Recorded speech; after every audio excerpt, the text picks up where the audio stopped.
ସାଙ୍ଗମାନେ ଆଜି ରାତି 4ଟାରୁ କିନା ବର୍ଷା ବର୍ତ୍ତମାନ ଜୋରସୋରରେ ହେଉଛି। ଦେଖନ୍ତୁ ବର୍ତ୍ତମାନ କିଭଳିଆ ପାଣି ଯାଉଛି। ଗଣେଶ ପୂଜାର ମଜା ଗତକାଲି ଗଣେଶ ପୂଜା ଥିଲା, ପାଗ ଦେଇଥିଲା, କିନ୍ତୁ ଆଜି ତ ବର୍ଷା ଯାହା ହେଉଛି ଦେଖନ୍ତୁ। ଏମିତି ବର୍ଷା ମାନେ ଏଇ ବର୍ଷ ବୋଧେ ଆଜି ହାଏଷ୍ଟ ବର୍ଷା ହେଉଛି।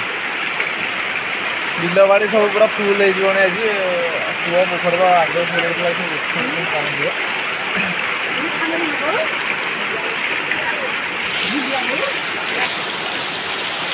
ଆଉ ଏଇ ସାଙ୍ଗମାନେ ବି ସାଙ୍ଗେ ସାଙ୍ଗେ ଗୋଟେ ଫୋନ୍ ଆସିଥିଲା ଏଇ ବର୍ଷରେ କିନା ମୋ ମାମୁଁ ଘର ଗାଁରେ ଜଣେ ଆଈ ଜଣେ ମରିଯାଇଛନ୍ତି।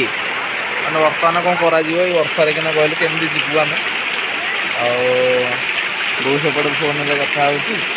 ବର୍ଷା ଦେଖନ୍ତୁ, ବର୍ଷା କିଭଳିଆ ବର୍ଷା ହେଉଛି, ବାବାଲୋ ବର୍ଷା।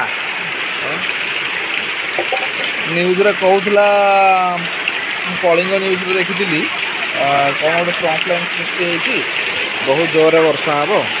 ଆଉ ଆଜି ବର୍ଷା ହିଁ ହେଉଛି, ନାହିଁ ନଥିବା ବର୍ଷା ହେଉଛି।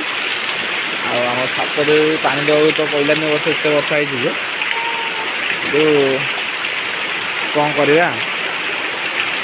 ଆପଣଙ୍କ ଏରିଆରେ କେତେ ଜୋରରେ ବର୍ଷା ହେଉଛି ଟିକେ କମେଣ୍ଟରେ କୁହନ୍ତୁ।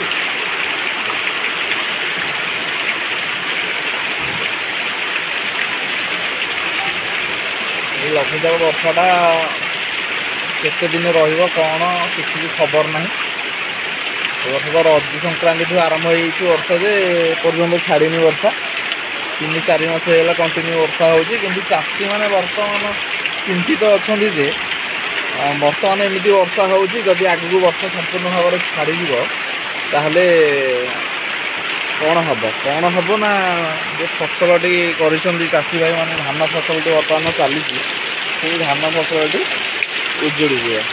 ସେଥିପାଇଁ ଚାଷୀ ଭାଇମାନେ ବର୍ତ୍ତମାନ ଚିନ୍ତାରେ ଅଛନ୍ତି। ପବନ ବି ଷ୍ଟାର୍ଟ ହେଇଗଲା ସାଙ୍ଗମାନେ ଦେଖନ୍ତୁ, ବୁଝିଲେ, ବର୍ଷା ସାଙ୍ଗକୁ ପବନ ବି ଷ୍ଟାର୍ଟ ହେଇଗଲା। ବର୍ଷା ଉଇଥି ପବନ, କ'ଣ କରିବା ଏଇଥିରେ କୁହନ୍ତୁ ଆପଣମାନେ କୁହନ୍ତୁ। ବର୍ଷା ସାଙ୍ଗରେ ପବନ, ଘରୁ ବାହାରି ହେଉନି, ଝାଡ଼ା ଝପଡ଼ ଯାଇ ହେଉନି। ମୋ ପୁଅର କାଲି ଜନ୍ମଦିନ। ଆଦୁ ଏ ଆଦି କ'ଣଟେ ସେ ଖାଲି ଛାଡ଼ି ପକାଉଛି କୁଆଡ଼େ ଯିବ ବୋଲି ବୁଲିବାକୁ। ବର୍ଷଟାକୁ ମୁଁ କୁଆଡ଼େ ନେଇକି ଯିବି ବୁଲିବାକୁ ମୁଁ କିଛି ଭାବିପାରୁନି, ଇମାଜିନ୍ କରିପାରୁନି। କିଛି ଭଲ ବି ଲାଗୁନି। ହଉ ଦେଖିବା କ'ଣ ହେଉଛି। ଆଉ ନ୍ୟୁଜ୍ ଅପଡ଼େଟ୍ ଯଦି କାହା ପାଖରେ ସେ ବର୍ଷାକୁ ନେଇକି ଟିକେ କମେଣ୍ଟରେ କୁହନ୍ତୁ। ରଖୁଛି, ଧନ୍ୟବାଦ।